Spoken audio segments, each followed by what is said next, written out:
Yes, guys, welcome to lesson number 6. Now, as I mentioned previously, we're going to cover a lot of examples. We're going to go through the specifics on how to navigate an entire sales conversation. Now, we're going to talk a lot about DM settings specifically. However, a lot of this can be used and applied in warm conversations on the phone, so inbound calling. It can even be applied to cold calling. Now, we will get into cold calling and inbound calling more specifically later on. However, this is a holistic understanding of how to navigate conversation flows and how to understand sales psychology. So we're going to cover mastering sales conversations, keeping prospects engaged, and pre-framing the close. So if you've got your notebook out, then definitely take notes and watch this more than once. Now, first and foremost, you need to understand the different transition points in a sales conversation, and you need to be able to master your way through each of those stages.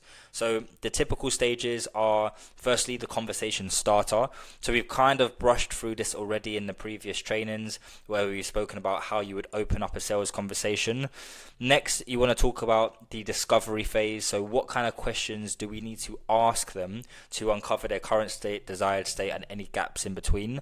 Then the solution phase is where we actually present our solution. Now, we don't want to do that in a overly salesy way, but once we know what problems they're having, we want to be able to just suggest ways that they can overcome that align with your solution. And then the close. How do you actually convert that conversation into a meeting? Now, once you've transitioned through all of these stages and you've mastered how to do that, you can do that on repeat all the time, and you'll be very, very successful in booking meetings in.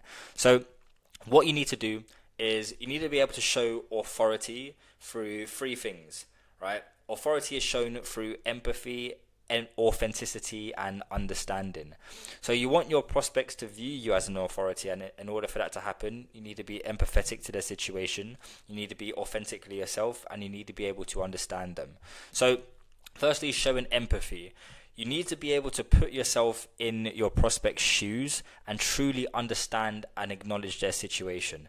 So what I mean by that is they need to be able to open up about their current state with you, and you need to be able to be an active listener and show that you genuinely care enough about their current situation to actually hear them out. Because when prospects feel like you resonate with them, you understand them, then they naturally trust you, and the connection starts to naturally flow, and then they start to open up a little bit more, and now you're in a full-blown conversation with them where they see you as partially an authority. Next, you need to be authentic. So immerse yourself fully in the conversation and relax and be yourself. Like, don't succumb to the pressure of having to book a meeting, because then you don't seem authentic, you seem like a salesperson. But the moment you just relax and understand that you're just speaking with someone as though they're a friend, then you can just relax and be yourself, and you can just speak however you would speak. Like, you don't need to be too careful in your iterations, you can just be yourself. So approach it like you're chatting with a friend or you're chatting with a colleague, right? Just ask thought-provoking questions out of genuine curiosity. Don't do it so you're looking for data.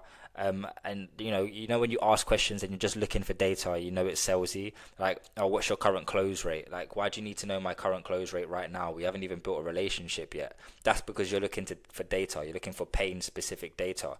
Instead, ask thought-provoking questions like, how are you currently closing deals? Are you doing it yourself, or do you have a team in place that are doing it for you, right? And you understand whether they are doing it for themselves, and then you just understand how they feel about that. It's like, oh, is it something you're looking to outsource, or are you quite happy closing? They might be very happy closing, be like, oh, just out of curiosity, like, what's your current close percentage? And that's how you get to that stage. Right, so ask thought-provoking questions, be genuinely curious, and truly seek to understand them. And the way you do that is by being authentic to yourself and just be curious.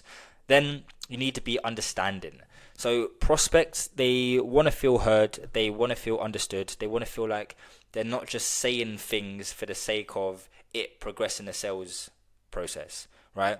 Like, if someone's opening up to you, they need to feel like you're hearing them. They need to feel like you understand them, feel like you resonate with them. They need to know that they're not alone in this situation. They need to understand that others have faced similar challenges. So speak about it. Be like, yeah, look, that's something that we hear quite a lot actually. You're not alone in that space, right? Tell them that you understand. Tell them that you've had these conversations with people before. Make them feel comfortable and make them feel heard, right? Because when you relate to their situation and you show how you found a solution for someone else, they'll subconsciously start to see you as an authority and someone they can trust to do the same for them, right? So be understanding of them. Don't just ask for information just so you can use it as leverage to pitch them, right? Just understand their situation and the solution will be the pitch, and that will come naturally. But again, we're going to dive into the flow of that anyway. So how do you guide the conversation naturally without being salesy, while showing authenticity, while showing empathy, and whilst being understanding? Firstly, you need to be mindful of your tonality. Now, tonality is common in the DM space, and you might be thinking, oh, how would they even know my tonality if I'm just texting them? Well, first and foremost, you want to be using voice notes and videos, and they'll be able to suss your tonality out from that. But also, even in DM conversations, like, tonality can be felt through the words that you're using. So you need to be very wary of the words that you're using.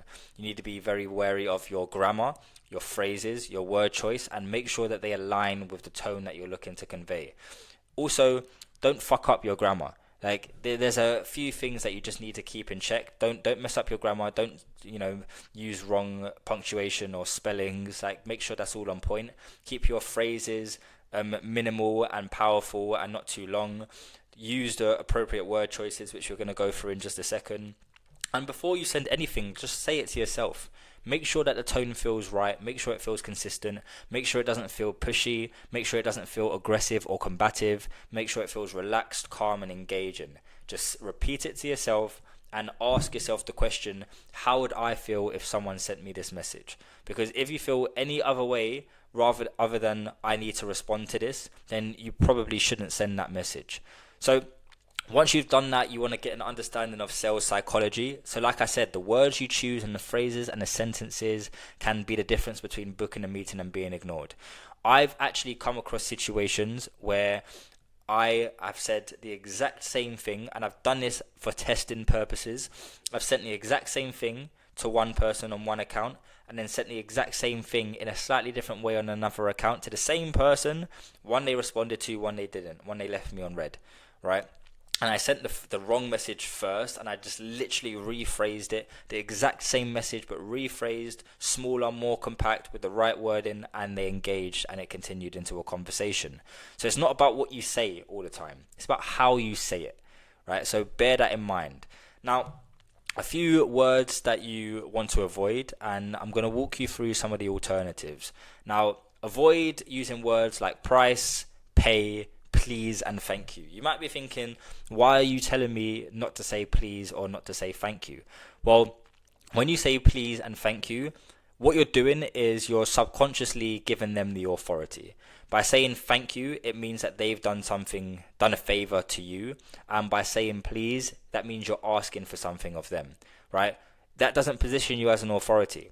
That positions you as subordinate to them because you need something from them or you're craving something from them. Now, with things like price and pay, you're getting them to think about an investment. You're getting them to think about spending, right? Not an investment. Once people start thinking about spending, they get into the mindset of, I'm losing money. No one wants to lose money, whereas an investment is, oh, I'm putting money somewhere in order to grow it. Right, but price and pay, you're paying the price, right? You're paying a price that has negative connotations. Also, phrases like can you and would you like. Again, it's kind of similar to thank you and please, right? You're asking for something. Can you do this? Can you please? Can you please do this? Thank you. Whatever. Like, no, you're the authority here. Don't say can you. And would you like puts no into the play, right? Would you like to arrange a call? They have the opportunity to say no, right? So once you rephrase that to remove the no, yes, they can still essentially say it, but you're not giving them the opportunity to, right? And incorrect spelling and grammar, like avoid that as much as possible. Like speak real English. Don't use the wrong words. Don't allow ChatGPT's long lines to catch you out. I know a lot of you might be using ChatGPT to make your sentences better, but just make sure you're making changes so it doesn't look like AI. That long line that ChatGPT always does, just remove it, because they're going to see that that's ChatGPT. Everyone uses ChatGPT and everyone knows that that's ChatGPT. And they're just going to instantly think, oh, you're using ChatGPT to message me. This isn't authentic. So incorrect spelling, incorrect grammar, use the right punctuations, don't get caught out, read it over, proofread everything, use the right grammar, and just don't fuck that up, because it makes you look very unintelligent. And people want to engage with smart people. And finally, long sentences. Like, don't make your sentences too long. I know a lot of you might be setting from your laptop, and from a laptop, let's say your DM setting, it looks smaller. It looks like because it's longer, it doesn't look as many like a massive paragraph. But a lot of people are going to be looking at their phones and seeing this. And no one's going to read a chunky paragraph, even if it's a small put together sentence and it doesn't take long to read. The size of the paragraph is instantly going to put people off. So just avoid it. Don't use long sentences.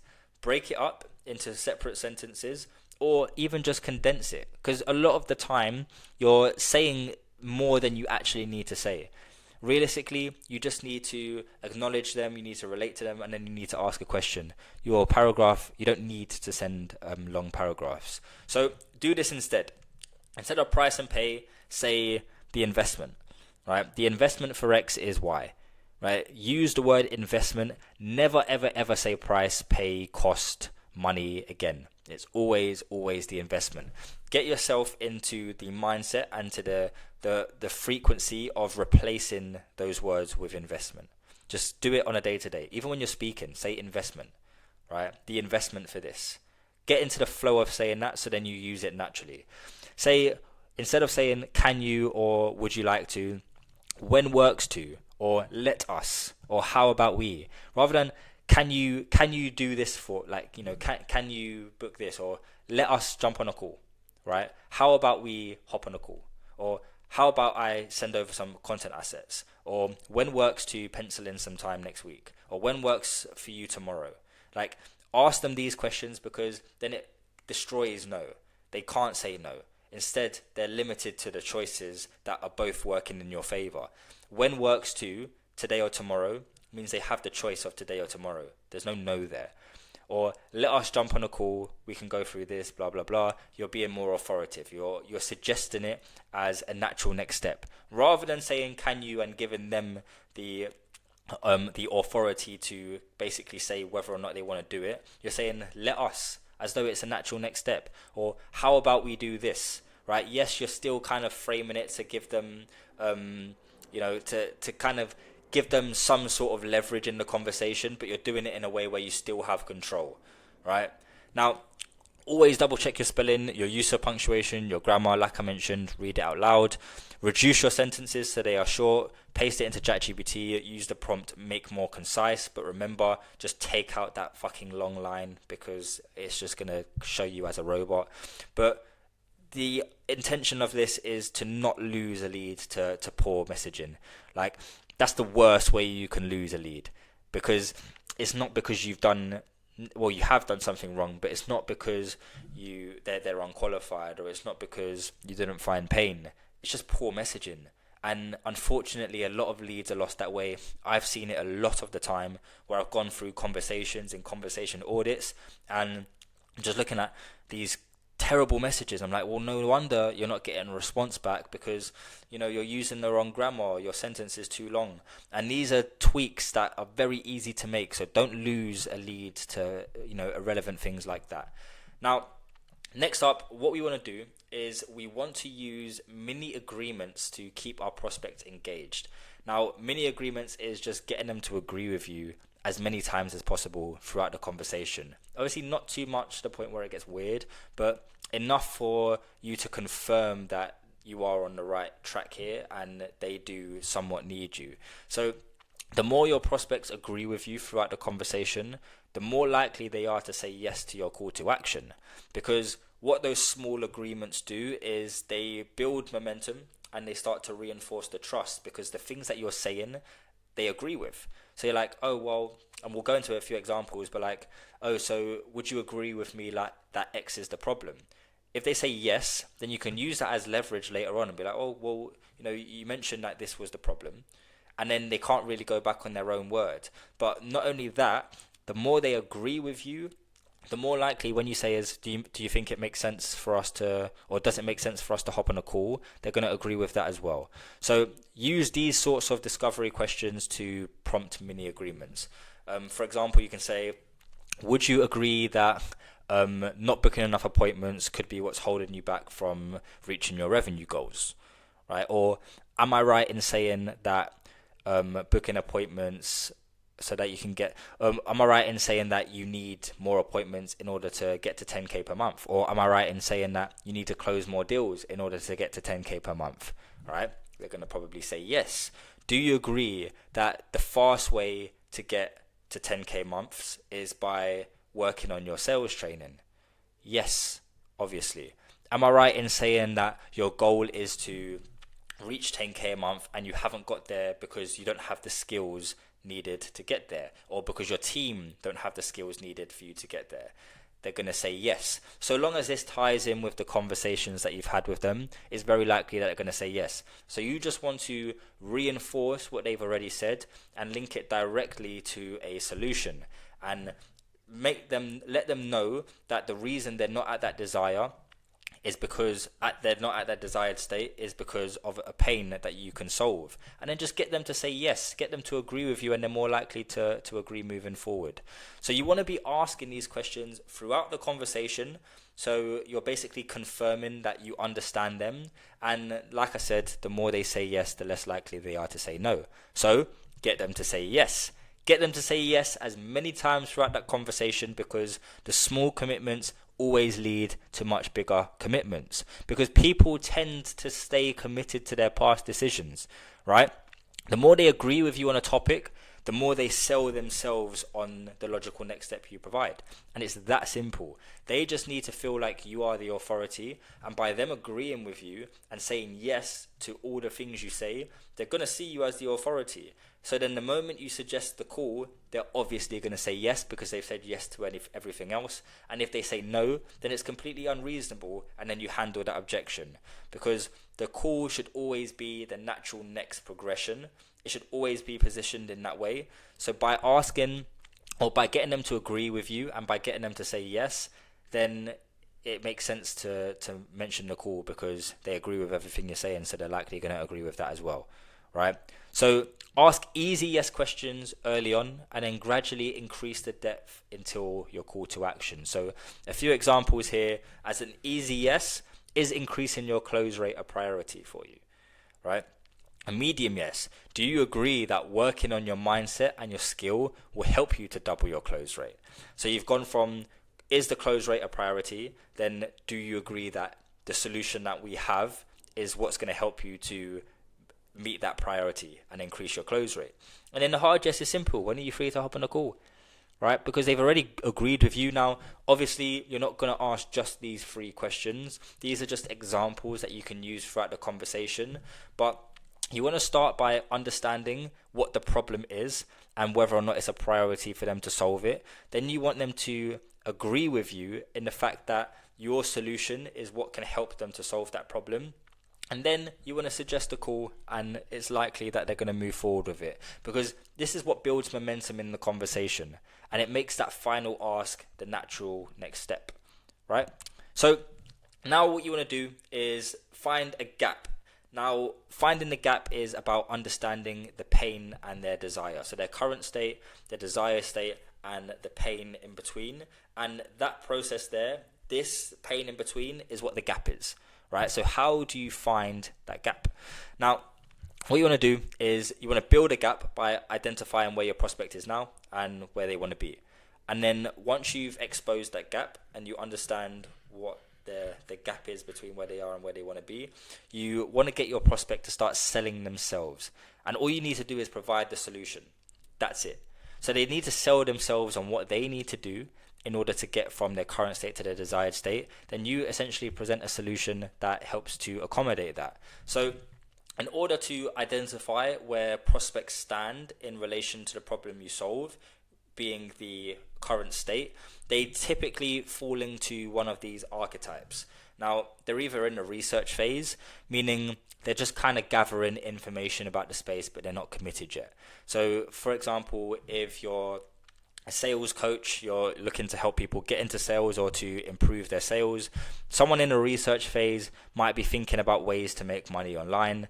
They're not too sure about what methods they're not too sure about what method to move forward with yet. They've probably come across dropshipping, Amazon FBA, high ticket sales, and they're just thinking about what the best method is. They're the ones in the research phase.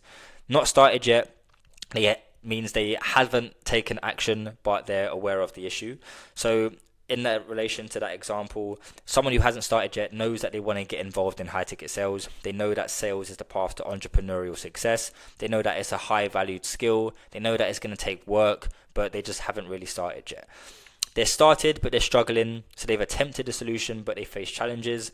So this is someone who has got started in high ticket sales. They're currently an appointment setter, but they're just not making the money that they want.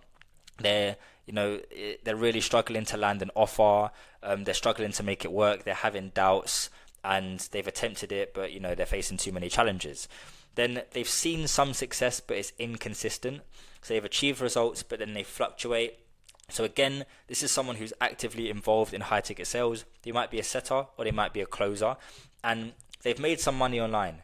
Maybe they've made a couple hundred a month. Maybe they've even reached 1,000, but it's so inconsistent.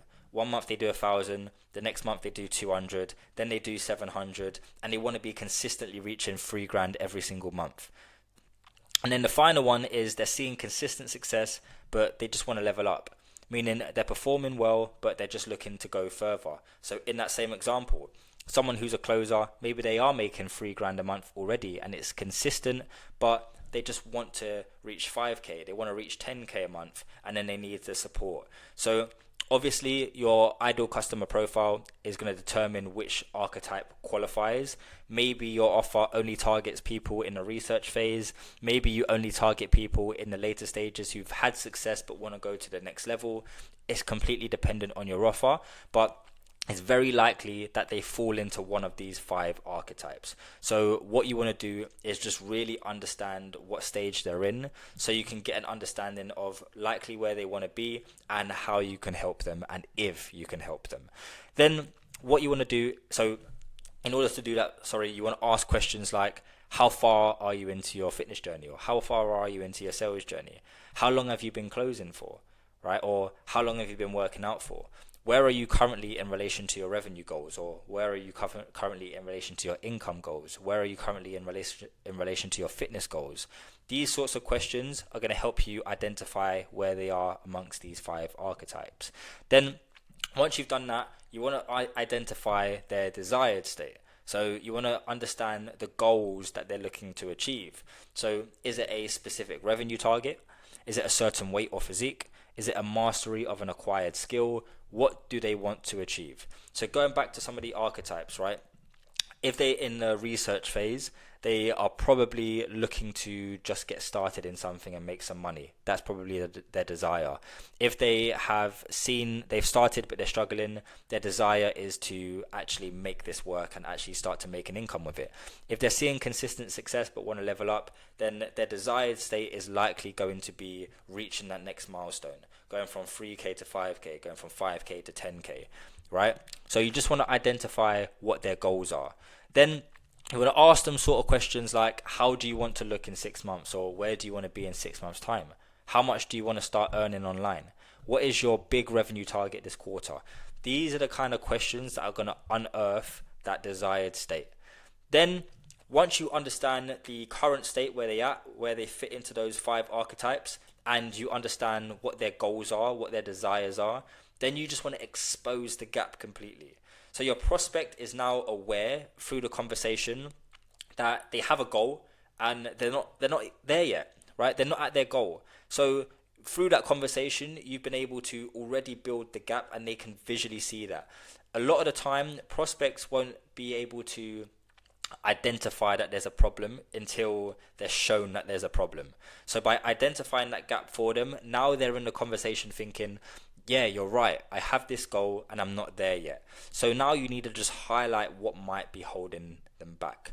So what you want to do in this instance is you want to find and amplify the pain points. Now this is called probing, right? You want to use discovery questions to probe and really dig at that pain. Now this is going to apply to cold calls, warm calls, any sort of sales conversation, even closing conversations. Any single time you're in a sales conversation with anyone, you want to probe, because the pain that they give you is always going to be surface level pain. There's always going to be more beneath the surface. So you want to ask questions like, in your own opinion, what do you think could be holding you back from achieving that revenue goal, right? Because now it gets them to open up and it gets them to actually speak, right? What do you think you're not, why do you think you're not at your ideal physique yet, right? Because they're aware that they have this ideal physique and they are also aware that they are currently not there. So why do you think you're not there yet? And then that gets them to start telling you what they're doing wrong, so then you can start to position a solution to that. Why are you not closing at 50% already, right? Why is your close rate not 50%? You know, because they're aware that they want to get their close rate to 50%, but maybe they're stuck at 20%. So what are they doing wrong? Hear it from the horse's mouth, because they subconsciously know what they're doing, right? They just need support with the implementation. Why do you think you need to achieve X? Or what do you think you need to do to achieve X? Again, it's putting it to them.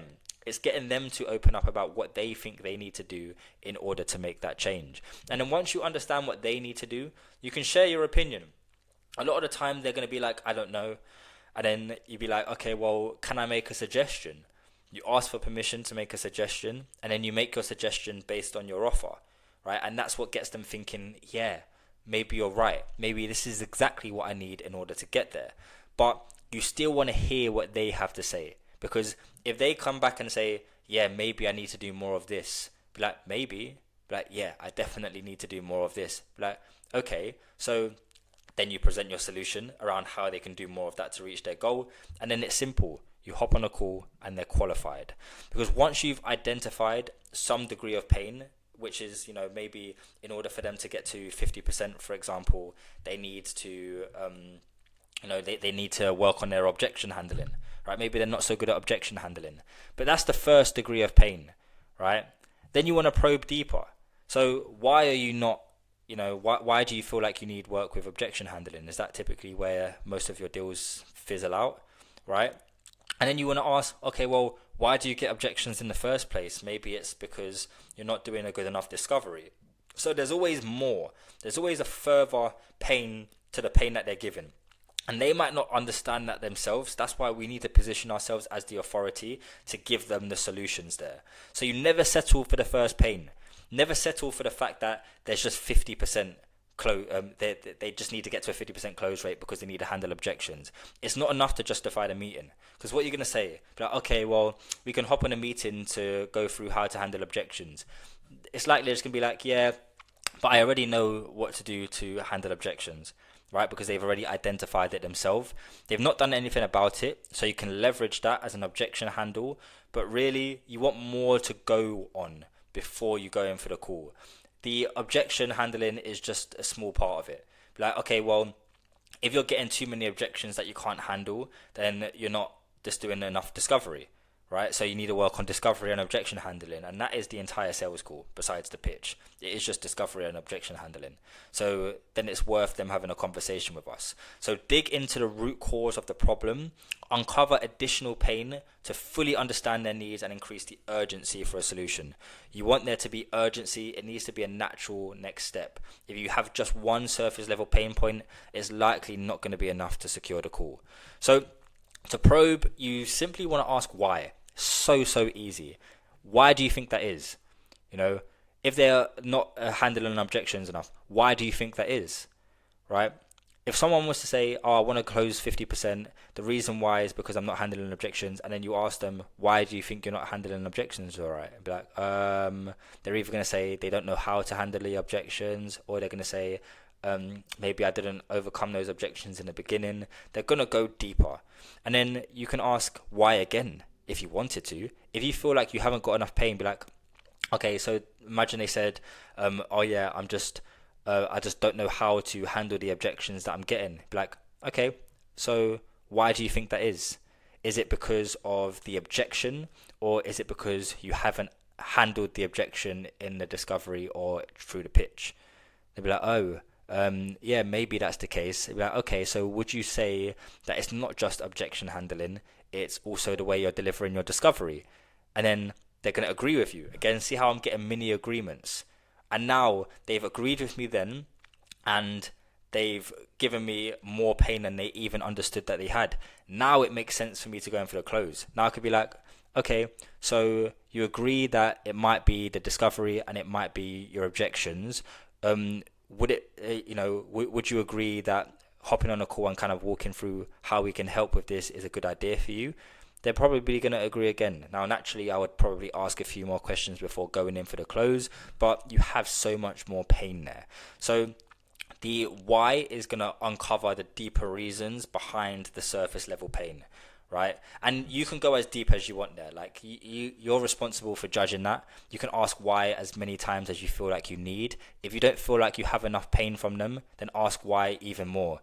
Don't just ask why out of the blue, but like, why do you think that is? Is it because of X, Y, Z? Present yourself as the authority and show that you can actually help them. Now, sales reps, they often get focused and too focused on gathering information for information's sake. I mentioned before, don't just be a data collector and ask questions for the sake of asking questions, because when that happens, you neglect having the real conversation with the person, right? And then it becomes an interrogation, which is going to get sales resistance. And they're going to start asking questions like, well, what is this for? Why are you asking me these questions? Because that's what's going to happen if you start throwing questions that way just to gather information. Now, of course, we want to probe, right? We want to probe, we want to find the pain, we want to ask questions, because in order to ask questions, we need to find the current state, the desired state, and the pain points, right? But we want to position that in a way that doesn't come across like an interrogation and instead shows that we're still able to have a real conversation. So the way we keep it conversational is by following the ARA framework. Now, ARA is basically acknowledge, relate, and ask. So firstly, acknowledge what they've said. So, whatever that might look like, whatever they've said, just acknowledge that. Relate to it or relate to them. So maybe you've experienced something similar before, or maybe you've spoken with someone who's shared similar experiences in the past, and then ask your next question. Because like I said, in order to maintain authority over a conversation, you need to be avidly asking questions, right? If you leave it as a statement, then they may not respond, or they may ask you a question and then take ownership and take authority of the conversation. You need to be the one asking the question. So here's an example. That's an impressive goal. I can see why this is such a priority for you. What's held you back from taking action on this in the past? Right? Let's say that their goal is to reach 10k a month. Yeah, that's an impressive goal. I can see why increasing your close rate is a priority for you. I knew that it was a priority for me when I hit my first 10k a month. May I ask, what's been holding you back from taking action on that in the past and actually working on increasing your close rate, right? And it's great to think, another example, it's great to think that way. I myself am a big believer in personal development, but what makes you so sure that this is the best route for you? Get them to open up, right?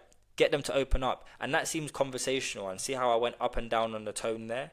Right? This is what you need to be doing, whether you're in a DM or whether you're on a call. You want to be saying it out loud in order to deliver the correct tone. But always acknowledge them, relate back to it, and then ask your next question. And that's how you keep the flow of the conversation going. Now, when you approach the conversation as a genuine exchange by using the ARA framework, prospects start to feel heard, they start to feel understood, they start to feel like they want to engage with you more because they feel heard and understood. And it goes back to what I said about showing empathy, understanding, and authenticity. That's what's going to encourage people to continue engaging with you. And this is the thing, right? Even if you send an amazing first message, your voice note is popping, your first message is getting a massively high response rate, you can still have a high drop-off rate if you're not being authentic, you're not understanding them, you're not using ARA, and that's going to massively affect your booking rate. Imagine you have 50 replies out of 100 messages. Amazing. 50% response rate. But out of those 50, only 5 of them booking a call. That's poor. That's only a 10% response to booking rate. We want that response to booking rate to look as much as the reply rate. That needs to be 50 at least. So you should be booking 25, but you're only booking 5. And that's likely because you're not managing the conversation in the best way possible. So the high drop-off rate is going to reduce your booking rate, and that's going to fuck you up. So you want to be using ARA to just navigate a human conversation to the best of your abilities, because this is what's going to keep prospects engaged long enough for them to open up to you, hear your solution, and actually take that next step, right? And then this is going to make it easy for you to frame the call as the logical next step, right? So ARA is really important.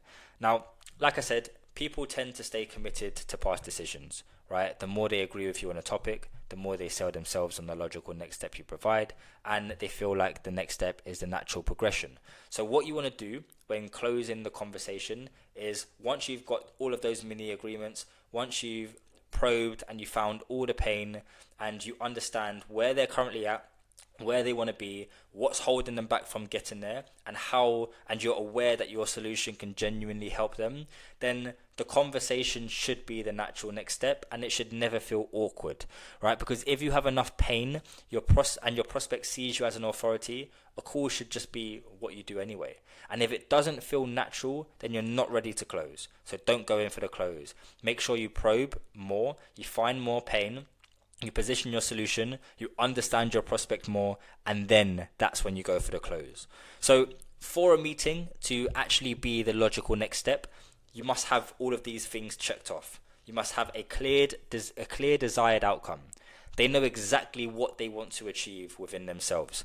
You understand their pain, right? You know exactly what they're currently feeling and what's currently holding them back from that desired outcome.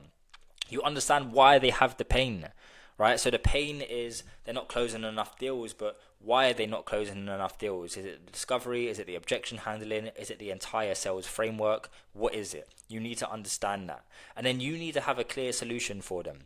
So you need to be able to help them close at 50% and help them with discovery, the entire framework, and objection handling. You need to have that solution there for them. Once you've ticked off all of these boxes, then you're ready to go in for a close. And as long as they trust you as the authority and they believe that you can actually help them, then the call is the natural next step there. So yeah, feel confident in going for it basically. Now, when it's time to close, you want to offer the call to action with conviction and confidence, no hesitation, right? This is something that a lot of sales reps struggle with in the early stages of their sales journey. They almost feel like asking for something or delivering the call to action is almost like a pain, right? It's like, I don't want to help this person, or I don't feel like I should take this person's money, or maybe this isn't the natural next step for them. I don't know what it is, but often they feel hesitant about actually making that call to action. So when it's time to close, you need to deliver this with confidence and conviction that your solution actually works.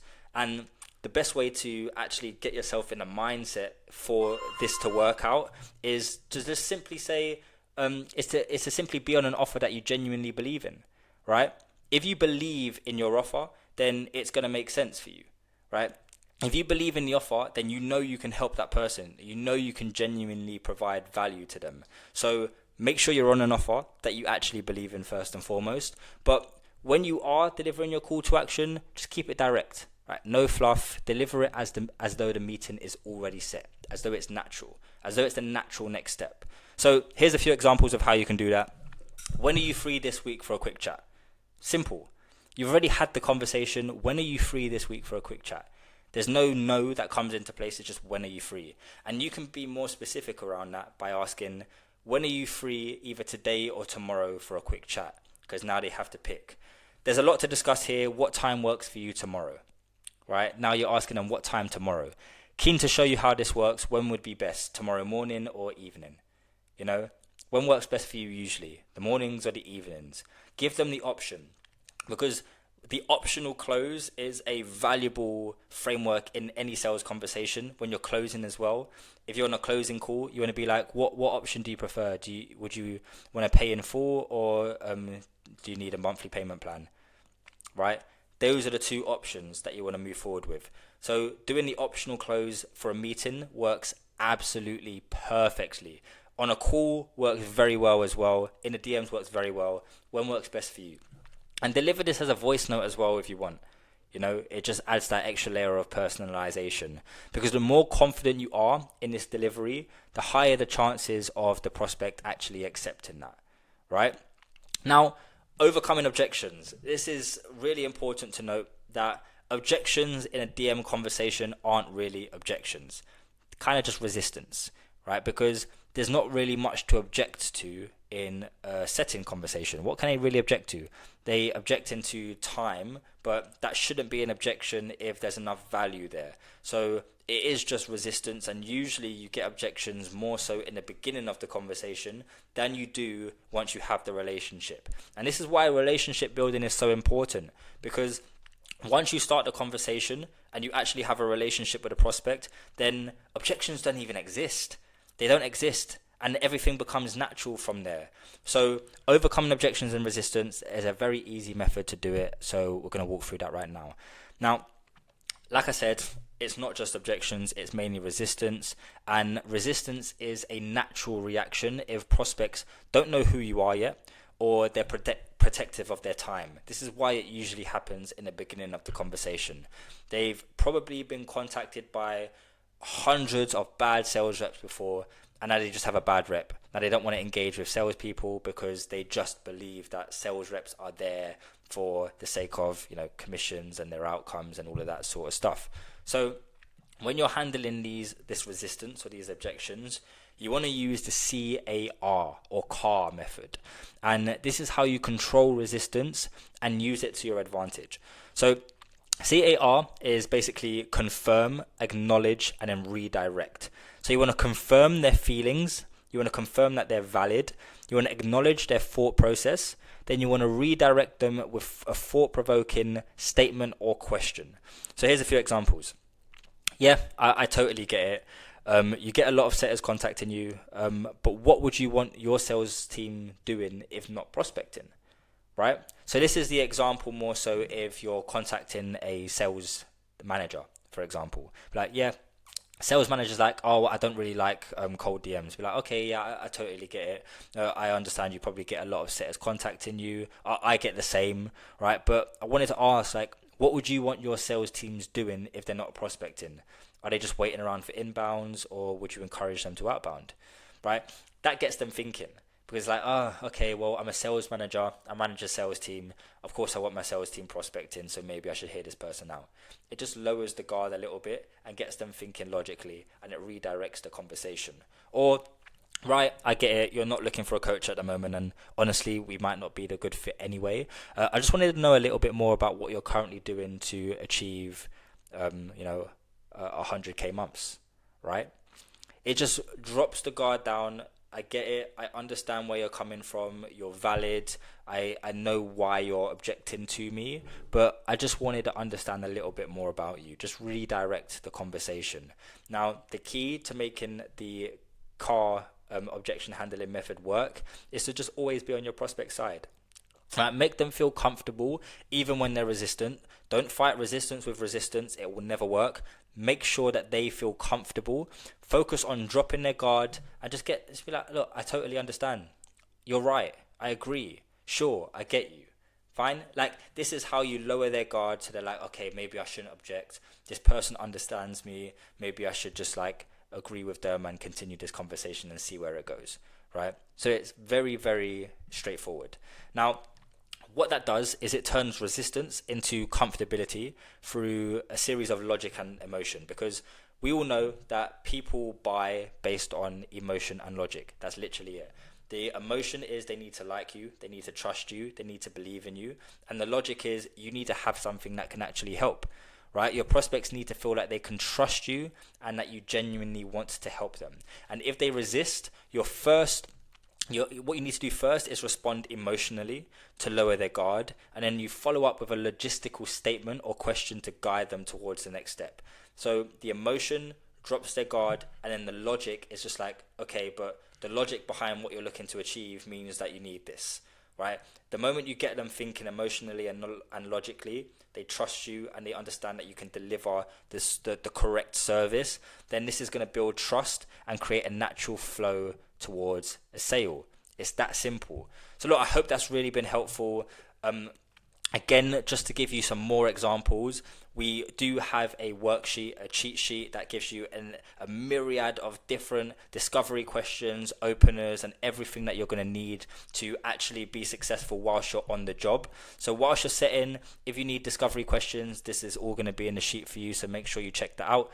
But as your growth challenge for this session, I want you guys to share 5 DM conversations that you've had into the accountability channel in our community. Share 5 conversations, include a mixture of meetings that have been booked, include conversations that have been left unread, and include anyone that you're currently following up with.